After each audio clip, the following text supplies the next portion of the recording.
So, yeah.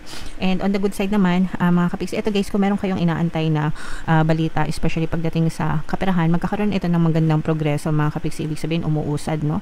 Umuusad yung nilalakad nyo, mga kapiksi. So, kung meron kayong mga nilalakad na loan, mga application, pwede rin mga job application, mga kapiksi, o kaya baka naglalakad kayo ng mga papeles para sa mga investment nyo or sa mga negosyo nyo. Yan, nakikita natin na nagkakaroon na siya ng progress, umuusad na. Kung meron kayong mga kliyente or mga prospects na nililigawan.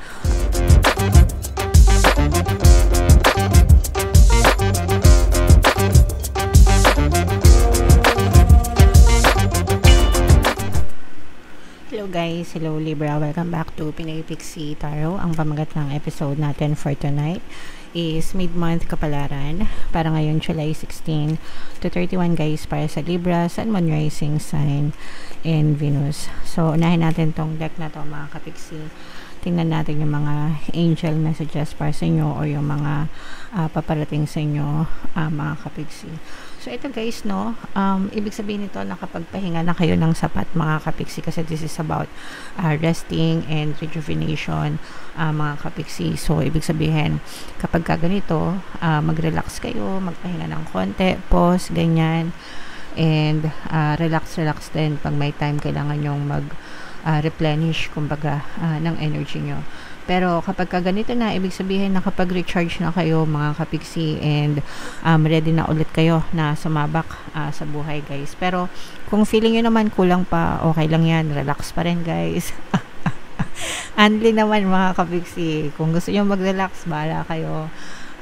Basta ang importante is kailangan talaga paminsan-minsan nare-relax tayo para mabawasan yung konting stress guys, no?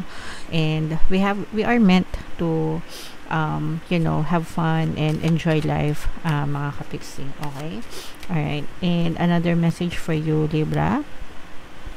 So, we have door to spirit, mga kapiksi. Ito ay paalala ulit, no? Ilang beses nang lumalabas itong mensahe na to, mga kapiksi. So, paalala sa mga kapiksi natin, guys, na make sure na binibigyan natin ng sapat na panahon yung ating spiritual na aspeto ng buhay, pagdadasal, pagsisimba. Kung hindi kayo nakakapagsimba, okay lang, kasi alam ko naman guys, no, minsan hindi talaga kaya sa schedule or whatever, pero at least man lang guys, yung pagdadasal, mga kapiksi, make sure na pagdaanan nyo siya ng oras, no, at panahon, mga kapiksi, kahit isang beses lang sa isang araw. Give thanks to the Lord, mga kapiksi. And another message for you, Libra. For some of you guys, maaring medyo may mga desisyon na kailangan kayong gawin sa buhay nyo, and ibig sabihin nito guys, medyo nalilito pa kayo, hindi pa kayo desidido, hindi nyo pa alam yung pipiliin nyo, ganyan. May mga duda pa siguro, may mga tinitimbang pa kayo, whatever, mga kapiksi. So take your time guys, no, wag nyong madaliin yung pagdedesisyon nyo, pag-aralan nyong mabuti yung mga sitwasyon, timbangin mabuti yung mga pros and cons guys bago magdesisyon, para hindi kayo magsisi sa bandang huli, mga kapiksi. Okay, so yan yung mga mensahe para sa inyo, Libra. So tingnan natin guys kung anong ganap sa inyo. Shuffle ko to, mga kapiksi. Habang sinashuffle ko to, panoorin nyo muna yung video natin regarding sa ating paano mag-manifest ng abundance video course. Kapiksi, sawa ka na ba sa mga struggles at hirap sa buhay mo? Masipag ka ba at masikap sa buhay ngunit hindi ka pa rin umaasenso? Ilang beses ka na bang nag-attempt mag-negosyo at mag-invest pero palagi ka pa rin nalulugi? Sa pagkakataon na ito ay maaaring may subconscious beliefs ka na nagiging balakid sa iyong pag-unlad at pagyaman. Introducing, paano mag-manifest ng abundance video course. Dito ay matututunan mong ma-overcome ang mga balakid mo para tuluyan ka ng umunlad, umasenso, sumagana, maging matagumpay, successful at maswerte sa iyong kabuhayan, pera, trabaho, negosyo, salapi at kaperahan ng bonggang-bongga. Dali, mag-send na ng email sa pinoypixie@gmail.com at simulan na ang iyong pagyaman ngayon. Alright, so sa lahat ng gusto mag-avail ng course guys, naka-flash sa screen nyo. Una, meron tayong paano mag-manifest ng abundance video course. Meron din tayong paano mawala ang third party at magkaroon ng harmonious na relationship. And meron din tayong paano pabalikin si ex, revise breakup. So sa mga interesado guys, mag-send lang kayo ng email sa pinoypixie@gmail.com. So, Libra guys, kayo ay na-represent ng Queen of Swords sa ating spread mga kapiksi. So, latag natin yung spread nyo guys. And habang nilalatag ko to guys, sa mga gustong matutong mag-manifest, meron tayong exclusive membership program, no? Click nyo lang yung join button sa baba nitong video na itong guys. Kapag member na kayo, magkakaroon kayo ng access sa mga exclusive videos natin regarding manifestation using the power of your subconscious mind mga kapiksi and law of attraction. So, yeah. This is both negative and positive mga kapiksi. Meron ditong presence ng another earth signs guys, Capricorn, Taurus, Virgo. So for some of you, maaring may ganyang element kayo sa inyong natal chart, or you may be dealing with other people na may ganyang sign sa kanilang natal chart mga kapiksi. For some of you mga kapiksi na medyo nakikita natin na at least dito sa spread na to mga kapiksi, na medyo nagkakaroon kayo ng konting problema sa pera mga kapiksi, no? Pero titingnan natin mamaya kung if this is a blessing in disguise mga kapiksi, no? Kasi for some of you, medyo nagkakaroon kayo ng financial troubles. Pwede rin na may nanloko sa inyo mga kapiksi, no? With this energy, pwedeng kaya kayo nagkaroon ng financial loss kasi pwedeng meron ng utang sa inyo mga kapiksi, tapos hindi binayaran, o kaya tinakbuhan kayo guys, no? Especially yung mag-ingat kayo guys dun sa mga nag-guarantor, no? Yung mga maglo-loan tapos gagawin kayong guarantor. Walang kaibigan sa ganun mga kapiksi, kasi marami akong nalalaman na mga ganong cases na mangungutang, gagawin silang guarantor, tapos kapag hindi nila nabayaran yung guarantor, sila yung magbabayad ng utang mga kapiksi.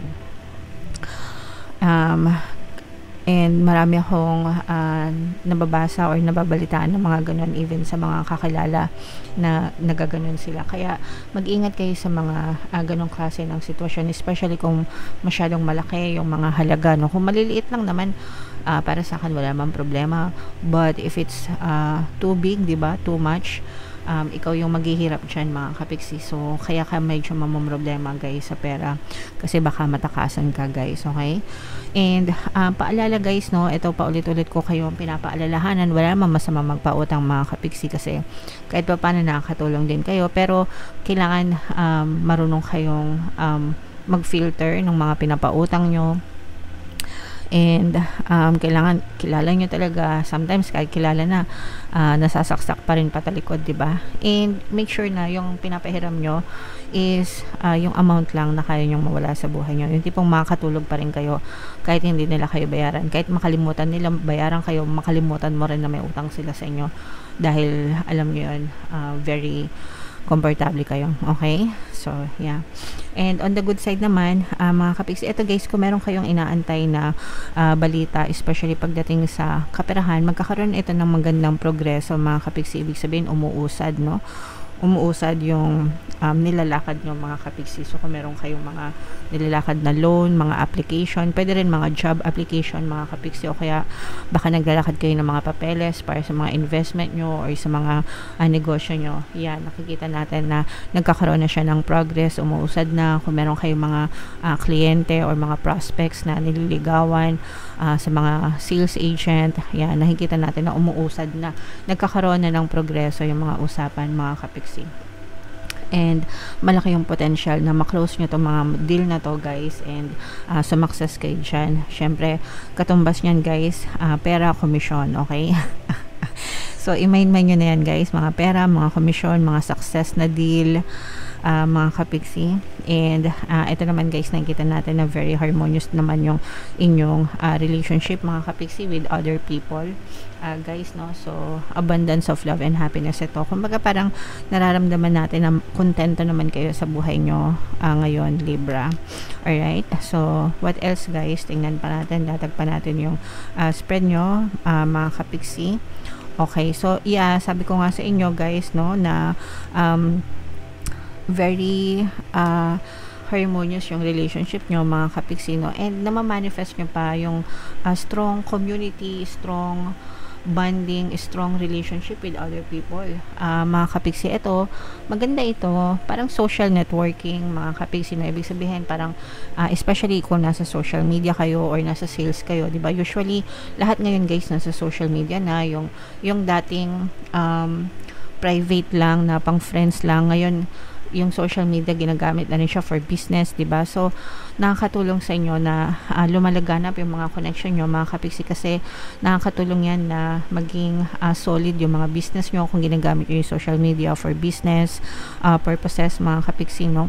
Dumadami yung followers nyo, nagkakaroon kayo ng mga solid na fan base, mga kapiksi, and nakakatulong siya para mag-strengthen yung brand nyo, guys, no? And in return, syempre, ang kapalit nito, guys, is success, no? Success sa kaperahan, mga kapiksi, success sa kabuhayan, guys. Okay? So alagaan nyo, guys, sa mga kapiksi natin na mga kapwa natin kapiksi na vloggers din or nasa social media din kayo, mga kapiksi, no? Kahit anong application pa yan outside YouTube, make sure na alagaan nyo yung relationship nyo with your followers, with your subscribers, mga kapiksi, kasi sila talaga yung malaking ambag sa buhay nyo, mga kapiksi. Okay? Alright. So, comment down below, guys. Ito, i-mind nyo na itong abundance of love, solid fan base, success. Yan, i-mind nyo na lahat yan, guys, sa comment section. And bunot lang tayo ng isa pang card para sa inyo, Libra. So, we have wisdom, message, mga kapiksi, close up natin. Let your head and mind reach to the stars, yet keep your feet grounded on the earth. Ito yung palagi kong sinasabi sa inyo, mga kapiksi, na kapag sumakses kayo, kapag nagtagumpay kayo sa buhay, dapat yung paa natin, no, nakaapak pa rin sa lupa, mga kapiksi. It's okay na yung iba kasi lumalaki yung ulo talaga, as in nagiging arrogante sila, guys, nagiging hambog, nagiging arrogante dahil sa mga natatamasa nilang tagumpay. So yung mga ganon, guys, mabilis lang mawala yun, no? Kasi kasi nagbabago kayo ng energy. You should always have a grateful heart, mga kapiksi, especially pagdating sa mga achievements nyo, guys. Okay? Listen to the ancient wisdom in your soul. The ancestors speak through you. You know much. Okay? So, yeah, yung mga spirit guides natin, mga kapiksi, mga ancestors natin, guys, they're always guiding us, no? So, especially, ito, guys, nakikita natin, sabi ko nga sa inyo, merong pagkakaroon ng indecision yung iba sa inyo. So, if meron kayong kailangan pagdesisyonan, magdasal kayo and ask help from your ancestors or from your spirit guides, mga kapiksi, and listen to your intuition. Alright? Okay, so yan ang mensahe para sa inyo, Libra. Comment down below if naka-resonate kayo, guys, yung mga magagandang na-mention ko dito. I-mind nyo na, i-claim nyo na, guys, sa comment section. Deserve nyo yan, mga kapiksi. For more tarot readings, ito yung playlist nyo. Ito naman yung ating success stories ng paano mag-manifest ng abundance video course. Thank you for liking, sharing, and subscribing, guys. See you next time. I love you all. Have a nice day. Bye-bye.